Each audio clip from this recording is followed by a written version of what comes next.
At the Nintendo Direct, one of the highlights for a lot of people was the announcement that Tokyo Mirage Sessions FE Encore, that was previously on the Wii U, is coming to the Nintendo Switch. And I was asked how I felt about it, even though it does have a very long history with censorship, because everything that I am about to talk about is not new. And yes, this game is another Switch port, and people have complained that the Switch is heavily filled with ports. But on the positive note, it does give the game a chance to be played by a wider audience, and I do think that that is important, especially where so many people think that this game is a diamond in the rough. To explain the censorship, I am looking back at the release of the title on the Wii U. I am going to do my best to explain the censored aspects of this title, but there are so many that it just completely baffles me. I did not realize how harshly this game was changed when localized. So one of the first things, and one of the most noticeable changes, was that some of the characters that appeared younger had their ages raised. Even though it does not seem like much of a difference, they felt the need to raise their ages, even if only by a year or two.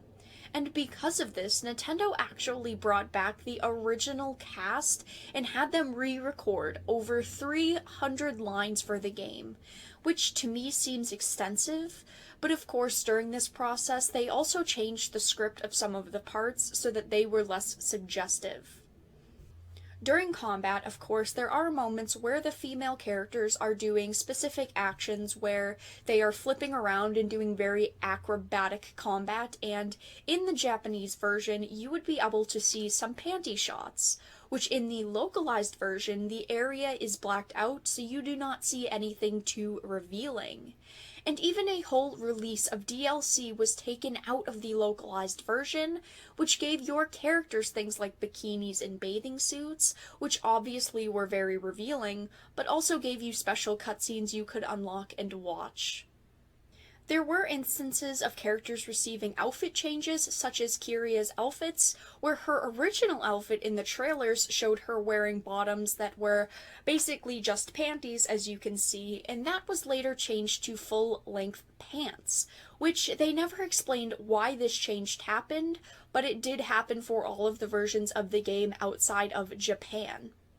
Another instant of outfit changes was Tsubasa's outfit, which was heavily changed to show no cleavage, where the Japan version did not cover her up, and even the lines near her pelvic area were removed, which is minor, but none of these changes were explained either. Another instance of censorship is one that was actually done very sloppily, which was for Aversa, where she had her chest area hidden by black fog of doom. But in the Japanese version, that actually isn't there. There is nothing covering her chest area, and it is probably one of the most revealing outfits in the game. But what makes it sloppy is that during gameplay, the boss is actually uncensored. That fog is completely gone and there is nothing there, so you can actually appreciate the characters' outfits. And I do want to note that in a lot of cases, some people do say, why does this all matter? Why does the fog over the chest matter? Why does it matter if the outfits are changed? And it does matter, because this was someone's vision. Someone made this character look a specific way, this was their vision, and you are censoring what they have created. If I was an artist and something of mine was changed and censored, I would be upset with that, because that was not the vision I had for the character. Why did Nintendo and Sega want these things censored in the West in the first place? We have to remember that of just a few years ago, they had a very different stance against sexualization in ages of characters in games, a stance that they have since relented on. Today, they have said and followed that they believe in the integrity of developers and their parental controls, and they have said that they will abide by whatever rating a game is given by the ESRB or PEGI without changing it. So we are talking about a completely different attitude today, and with that, the changes towards games, the things that were censored out of the Western version might not be required to be changed by Nintendo, but there is still a possibility that Sega's standards could still be different.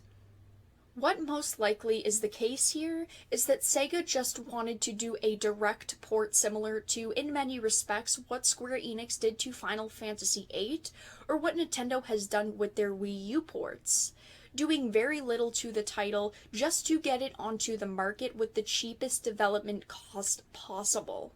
It is all about minimal effort and cost effectiveness.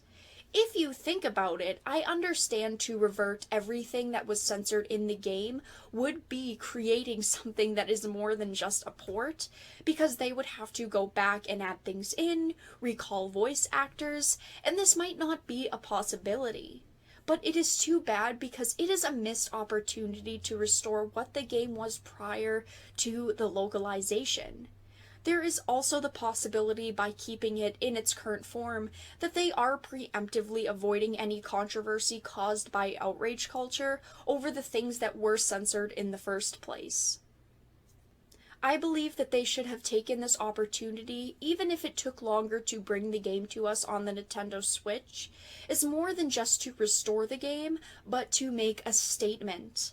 I think that so many people would enjoy playing this game, and even though the censorship does not affect the gameplay directly, it still bothers people to support a game that has been changed. If the Atlas titles are your type of game, you definitely should look into this game, as it is seen as a diamond in the rough and loved by a lot of players. But that is all that I wanted to discuss today. Let everyone know your thoughts about Tokyo Mirage Sessions being brought to the Nintendo Switch. Are you planning on purchasing it? Will you pass on it? Let everyone know your thoughts in the comments section down below. If you enjoyed this video, please make sure to give it a like, and of course if you did not, make sure to give it a dislike. I appreciate your support either way, but I will talk to you all again in the next video really soon.